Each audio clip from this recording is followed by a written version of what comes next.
আসসালামু আলাইকুম মাননীয় ইমাম। আমি এয়ারপোর্ট সিভিল এভিয়েশনে চাকরি করি। আমার একটা প্রশ্ন হচ্ছে কি, যারা ওই যে হুজুররা যারা এক প্রান্ত থেকে আর এক প্রান্তে যেয়ে ওয়াজ করে, এরা যে 1 লাখ 1.5 লাখ 50,000 করে হাদিয়া নেয়, এটা কি আসলে ঠিক নাকি? আমরা যে আমাদের কাছেও আসে কিছু টাকা দেন ওয়াজ হইব, এটা কি দিয়া ঠিক আছে কি না, এটা জানতে চাচ্ছিলাম আর কি। একটা সিস্টেম যখন দাঁড়িয়ে যায়, সিস্টেমটা থেকে বের হওয়া সহজ নয়।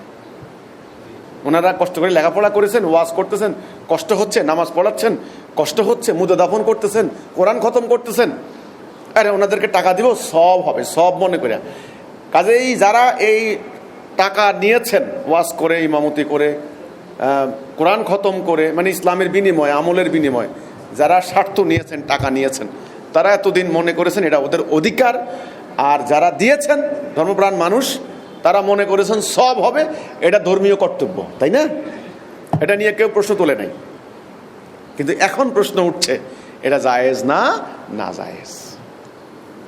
সূরা বাকারা 174 নম্বর আয়াত, সূরা ইয়াসিন 21 নম্বর আয়াত, দুইটা আয়াত, আরো বহু আয়াত আছে। নবীরা বলেছেন এসে যে আমরা এর কোনো বিনিময় চাই না, আমাদের বিনিময় রয়েছে আল্লাহর কাছে। হ্যাঁ, আমরা নিঃস্বার্থভাবে শুধু মানুষের কল্যাণে কথা বলছি, আমরা কোনো বিনিময় চাই না। দেখেন, হেদায়েতের কোনো বিনিময় হয় না, দ্বীনের কোনো বিনিময় হয় না। যারা এটা বুঝেন, যারা হেদায়েতটা নেন, এটা একটা দায়িত্ব, এটা একটা কর্তব্য, অন্যকে দেওয়া, এই বাণী পৌঁছে দেওয়া। রাসূল বিদায় হজের ভাষণে দায়িত্ব দিয়ে গেছেন, তোমরা পৌঁছাই দিবা। এটা আমাদের উম্মতে মুহাম্মদী হওয়ার একটা কর্তব্য, এর কোনো বিনিময় চলে না। মা যখন সন্তান ধারণ করবে, মায়ের কর্তব্য আছে না কিছু, প্রাকৃতিক কর্তব্য এটা। মা তাকে এই দায়িত্ব পালন করতেই হবে সন্তানের জন্য। কোনো মা বলে না যে এই আমার টাকা দিবি, হয় না, এটা কর্তব্য। আল্লাহ রাব্বুল আলামিন যারা দিন বুঝবে, দিনের জ্ঞান নেবে, তাওহীদ বুঝবে, অন্যকে দেওয়া তার দিনের কর্তব্য। তাহলে তার সে কি কর্তব্য সে পালন করলো, আর এর কোনো বিনিময় চলবে না।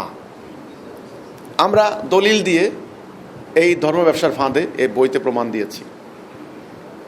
সূরা বাকারা ৭৪ নম্বর আয়াত, আল্লাহ বলছেন, যারা আমার আয়াত গোপন করে এবং বিনিময় তুচ্ছ মূল্য গ্রহণ করে, তাদের পেটে আগুন ছাড়া আর কিছুই ঢোকায় না। আল্লাহ তাদের সাথে কথা বলবেন না, তাদেরকে পবিত্র করবেন না, তাদের জন্য রয়েছে বেদনাদায়ক আযাব। তারা হেদায়েতের পরিবর্তে ভ্রান্তি ক্রয় করেছে, মানে দালালা ক্রয় করেছে, এটা আল্লাহর কথা। আরেকটা আয়াতে আল্লাহ বললেন, ওদেরকে অনুসরণ করো না, তোমরা অনুসরণ করো তাদের যারা কোনো বিনিময় নেয় না এবং যারা নিজেরা হেদায়েতের মধ্যে আছে, তাদের অনুসরণ করো। তাহলে দিনের বিনিময় রাসূলরা নেননি, আমাদের রাসূল নেননি, সাহাবা ইকরাম নেননি, আল্লাহ কোরআনে নিষেধ করেছেন। তারপরেও যদি কেউ যদি বলে আমরা কি করে খাবো, তাহলে তো কিছু করার নাই, কিছু বলার নাই। ধরেন একটা গ্রামের অধিকাংশ লোক ডাকাতি করে খায়, জামাই ডাকাত, শ্বশুর ডাকাত, বউ ডাকাতের বউ, মেয়ে ডাকাতের মেয়ে। সন্ধ্যাবেলা হইলে সবাই বাইরে যায় ডাকাতি করতে, সবাই জানে কি হচ্ছে, সবাই ডাকাতি করে। পুরো গ্রামটা ডাকাতদের গ্রাম।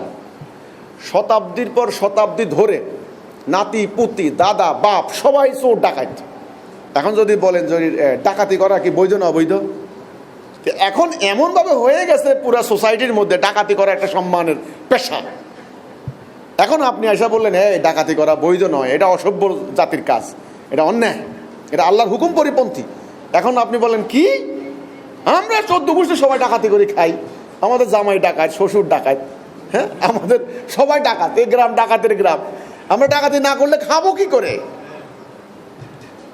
ডাকাতি বৈধ হয়ে গেল?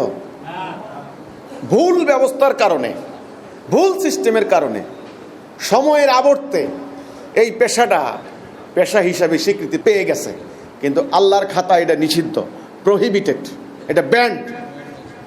এখন আপনি এটাকে জানিয়ে দিলেন, ওরা এতদিন এটাকে গোপন করেছে, আপনি জানিয়ে দিলেন, এবার আপনাকে বলবে কাফের, মুরতাদ, ইসলামের শত্রু, আলেমদের শত্রু, আলেমদের বিরুদ্ধে লাগছে। না না, আলেমদের বিরুদ্ধে নয়। একটা উদাহরণ দিই, কোর্ট কাছারিতে, হাইকোর্ট, জাজ কোর্ট, সুপ্রিম কোর্ট, কোর্ট কাছারিতে উকিলরা প্র্যাকটিস করেন কালো কোট গায়ে দিয়ে, টাই, হ্যাঁ গা দিয়ে। আচ্ছা, কোনো কারণে কোনো একটা গভর্নমেন্ট বা কোনো একটা সার্কামস্ট্যান্সে এই সিদ্ধান্ত হলো এখন থেকে কালো কোট আর উকিলরা গাদ দিবেন না, লম্বা গাউন গাদ দিবেন, গাউন সাদা, কালার হবে সাদা। একটা পর্যায়ে কয়েকশো বছর পর কোনো এক হোটেলের মালিক চিন্তা করলো যে এখন থেকে হোটেলের যারা হোটেল বয় হবে, খানা সার্ভ করবে, বয়, হোটেল বয় আছে না, হোটেল বয়কে আমরা কালো কোট পরাই দিব, টাই পরাই দিব।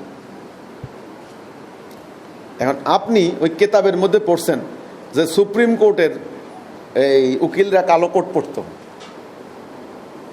এ কথা বললে আপনি ওই হোটেল বয়কে যদি সুপ্রিম কোর্টের অ্যাডভোকেট মনে করেন, এটা কি হবে? হ্যাঁ, আরে এটা তো এখন হোটেল বয়। আরবীয় পোশাক, এই জুব্বা, এই পাগড়ি, আরবরা যেদিন সত্যকে ধারণ করে দুনিয়ার বুকে বেরিয়ে পড়েছিল, তারা মোমেন ছিলেন, তারা নতুন সভ্যতার প্রতিষ্ঠাকারী, উন্মেষকারী, মানবতা উপহার দিয়েছিলেন। সেই লেবাস হওয়ার কারণে আজকে সেই জায়গায় তারা নাই। সেই থেকে সেই পোশাক, সেই লেবাস হয়ে গেছে ইসলামের লেবাস। নো, দুনিয়ার বুকে সত্য নিয়ে কারা বেরিয়েছে? আরবরা। এই যে রাসূলের সাহাবীরা, তাদের গায়ে কি পোশাক ছিল? জুব্বা, পাগড়ি, তাই না? ওইটা সম্মানের পোশাক, কারণ তারা একটা নতুন জীবন ব্যবস্থা নিয়ে বের হয়েছে। তারা মানবতার ধারক বাহক, তারা সভ্য, তারা জ্ঞানী, তারা সাহসী, তারা শাসক জাতি। আজকে তারা সেখানে আছি আমরা। তারা কি কারণে দুনিয়াতে সম্মানিত হয়েছিলেন? এই বিধানের কারণে, লেবাসের কারণে নয়। আজকে আমরা সেই বিধান বাদ দিয়েছি, ওই সেই লেবাস নিয়ে।